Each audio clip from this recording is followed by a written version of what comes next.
A'udzu billahi minasy syaithanir rajim.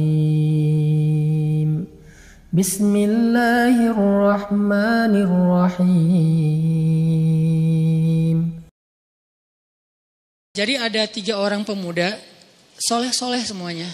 Mereka punya 1 adik perempuan, berempat. Yang paling bungsunya cewek, cantik, masih jomblo, single. Bukan jomblo, single. Karena dia biasa aja gitu dengan kesinggelannya. Nah, 3 cowok ini dapat tugas militer. Karena negara mereka itu ada wamil, wajib militer. Ada peperangan, mereka diserang. Akhirnya 3 cowok ini dipanggil untuk ikut berperang. Mereka khawatir gimana dengan adiknya yang perempuan. Siapa yang akan jaga, ini cerita dari hadis. Bukan fiksi. Bukan fiktif. Fiksi beda lagi. Bukan fiktif gitu. Cerita dari hadis. Nah, karena mereka nggak tahu gimana cara, ke siapa harus menitip adik perempuannya, keluarganya di luar kota, nggak ada yang di situ, susah gitu. Pokoknya intinya nggak ada yang mereka percaya selain seorang ahli ibadah yang ada di negeri mereka. Cuman beliau ini nih yang paling soleh, paling amanah, paling baik. Bukan ustadz biasa lah, ustadz legend lah ya. Udah senior banget lah ya. Nah akhirnya mereka sepakat bertiga, kita titipin aja adik kita ke syekh itu. Datanglah ke syekh ini.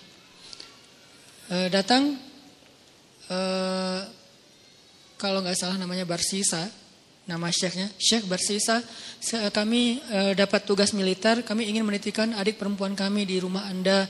Karena tidak ada yang kami tenang menitipkan adik perempuan kami kecuali kepada Anda. Syekhnya nolak. Ya wajar dong, orang soleh takut fitnah kan. Astagfirullahaladzim, saya nggak bisa. Saya nggak pernah menampung kebenaran. Syekh ini juga nggak pernah nikah, saking sibuknya dengan ibadah, saking solehnya gitu. Bukan yang nggak nikah berarti udah sibuk ibadah juga. Beliau kayak Imam Nawawi. Imam Nawawi itu gak nikah sampai akhir hayat kan. Ketika ditanya kenapa Anda belum menikah. Oh astagfirullahaladzim, saya lupa menikah. Kenapa? Karena saya sudah menikahi ilmu. Saking cintanya beliau dengan ilmu. Ilmu itu lebih daripada istri buat beliau. Sehingga tidurnya dengan buku, bangunnya dengan buku, jalannya dengan buku. Buku aja kerjaannya. Imam Nawawi ilmunya luar biasa dahsyat. Tapi jangan ditiru ya. Karena kita nggak gitu-gitu amat juga tentang ilmu. Ilmu enggak, nikah enggak kan? Ya pilih salah satu deh. Kalau enggak ilmu ya nikah gitu. Masalahnya kita ilmu gimana? Apakah udah selevel Imam Nawawi yang hadis dalam semalam hafal berapa ribu hadis. Terus setiap malam tuh nulis buku. Sholat 2 rakaat, satu paragraf. 2 rakaat, 1 paragraf. Jadi setiap paragraf itu 2 rakaat sholat. Wudu dari isya ke subuh, 1 wudu. Selama bertahun-tahun, 1 wudu sholat subuh dengan isya. Maksudnya gak tidur semalaman. Karena terjaga wudunya Imam Nawawi. Nah Syekh Barsisa nolak. Gak mau. Please, karena kami gak tahu harus jagain harus nitip ke siapa. Daripada adik saya apa-apain orang. Karena udah dipaksain terus. Ya udah deh. Kalau mau saya minta satu hal. Bikinkan untuk adik kalian 1 ruangan, 1 kamar. Yang gak campur dengan rumah saya. Di belakang gitu. Akhirnya dibangunin sama mereka. Kamar sederhana untuk adiknya yang perempuan. Taruh aja di belakang rumah si syekhnya. Syekhnya biasa beribadah di musola. Jadi rumah, musola, kamar ceweknya. Jarak musola dengan kamar ceweknya terhalang oleh rumah syekh. Jadi agak berjarak gitu. Udah pergi mereka berjihad. Hari-hari pertama syekhnya gak pernah berkomunikasi 1 patah kata pun dengan si cewek ini.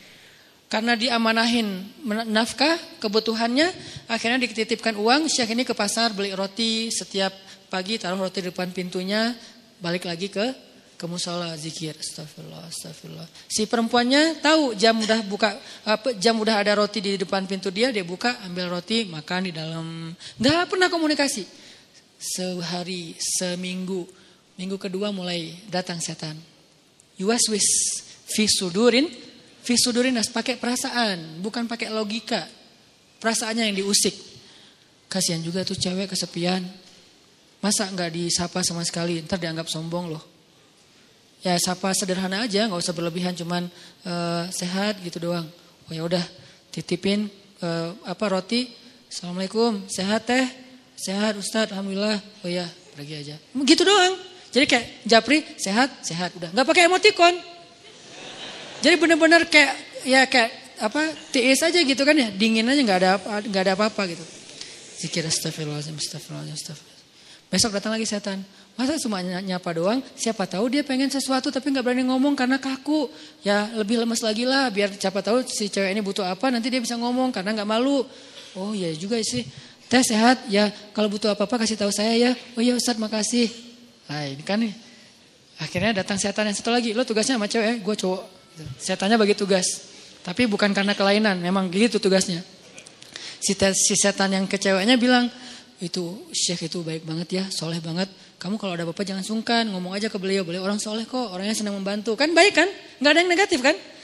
Besok-besok, teh butuh apa? Ya Ustadz boleh nitip sesuatu apa? Pengen apa? Makan apa gitu. Ini ada uangnya, gak apa-apa udah dititipin sama kakak-kakaknya. Teteh, oh ya udah, maaf ya Ustadz merepotkan. Gak apa-apa. Nah mulai nih. Pergi ke pasar, beliin apa? Roti, susu. Makasih Ustadz udah bagi 2 aja masa saya makan sendiri gak habis. Setan bilang kan gak akan habis tuh mubazir. Benar gak sih?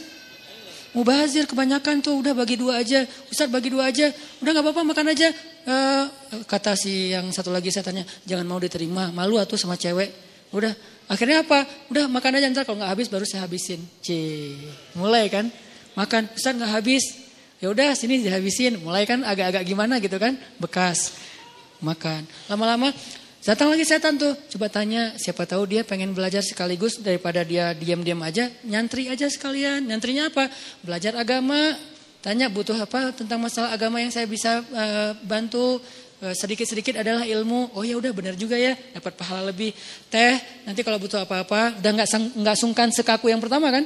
Butuh apa-apa kasih tahu aja ke saya, insya Allah kalau ada pertanyaan saya bisa jawab. Kalau nggak ada nanti saya tanya ke yang lebih ahli. Oh ya Ustadz, kebenaran saya lagi nanya nih masalah ini gimana? Nah mulai, tapi masih di balik pintu. Kenapa? Jangan ketemu orangnya, fitnah dong kata setan. Jangan, nanti fitnah ikhtilat kata setan teh. Setan yang ngajarin ilmunya nih, ikhtilat jangan. Oh ya benar juga. Jadi teriak-teriak dari belakang pintu, depan pintu gitu. Oh kalau gini gimana Ustadz? Nah lama-lama datang lagi setan. Mungkin sebetulnya si teteh itu ada pertanyaan yang privasi. Gak enak nanyanya sambil teriak-teriak. Kayak nanya masalah cara membersihkan haid atau apa kan gak enak teriak. Ustadz cara ngebersihin haid gimana kan gak enak kan ya. Ya udah kamu lebih dekat lagi duduk depan pintu. Jangan berdiri. Duduk aja depan pintu baru ngobrol. Oh ya udah teh kalau teteh butuh tanya apa-apa saya insya Allah siap jawab. Ini gak perlu teriak-teriak. Oh ya Ustadz di balik pintu. Sama-sama duduk di pintu tapi masih kehalang, pintu tertutup. Datang lagi besoknya setan. Apa kata orang ngelihat kalian ngomong kayak gitu, satu dalam satu di luar tapi duduk di pintu, kan jadi fitnah. Ntar dikira semua orang ada apa-apa. Lebih baik masuk ke dalam biar nggak ada yang ngelihat. Tapi pintunya dibuka, awas jangan ditutup, ntar digoda setan. Lah ngomong setan. Nah ini nih setan nih, talbis. Makanya ada buku tebal ya, judulnya Talbisul Iblis. Tipu daya, tipu muslihat iblis. Gitu dibawanya ke kanan dulu, baru ujung-ujungnya ke kiri tanpa disadari. Tapi buka pintu ya. Oh iya juga ya, nggak boleh tutup pintu, ntar jadi ikhtilat lagi. Ntar setan lagi. Padahal dari tadi juga setan. Udah teh boleh di dalam aja, nggak enak dilihat orang. Oh ya Ustaz nggak apa-apa. Yang bagian ceweknya bilang nggak apa-apa, dia orangnya amanah, nggak usah khawatir. Gitu kan? Udah aja duduk dekat pintu, tapi udah di dalam ruangan ngobrol. Udah ketemu orangnya beda, udah pasti. Pertama, cewek ini gak pernah kenal dekat sama cowok. Kedua, Syekh ini gak kenal dekat sama cewek. Ini adalah kali pertama mereka berinteraksi lawan jenis dan dekat sekarang. Gak ada siapa-siapa. Mulai bercanda. Jangan kaku-kaku amat dah tuh ngantuk taklim teh. Kasih candaan dikit. Ya udah mulai canda. Jadi akrab. Jadi hai. Malu dilihat orang. Masa bercanda tapi kelihatan orang. Udah tutup aja pintunya. Kan udah saling kenal, udah saling percaya. Tutup pintunya. Ngobrol. Nauzubillah, terus dekat sampai akhirnya curhat si cewek ini. Namanya manusia pasti semuanya punya masalah kan. Akhirnya dia berani curhat. Ustadz, saya udah anggap Ustadz sebagai keluarga saya percaya. Boleh saya curhat masalah pribadi? Curhat, buka. Waktu itu masih syariat hijab, cadar, buka cadarnya. Langsung udah lihat wajahnya, udah kemana-mana, udah setan teh. Setan yang datang udah bukan lagi bab ini. Setan kan gonta-ganti sesuai dengan kapasitasnya. Sekarang bab yang lain lagi, datang setan yang ahli di bidang yang lain. Udah, terus saja sampai mereka akhirnya udah akrab, udah tahu semua cerita-ceritanya. Nangis, ceweknya nangis, senangis-nangisnya. Datang setan romantis. Kalau yang pertama gak ngerti romantis, taunya fikih. Kalau sekarang setan jangankan setan, manusia aja ada yang kayak gitu.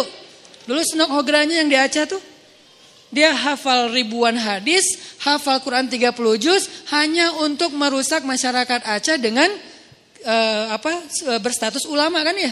Itu manusia loh, apalagi setan yang udah lebih legend lagi tuh. Akhirnya setan romantis datang. Kalau cewek lagi nangis kayak gitu jangan didiemin, kasih bahu.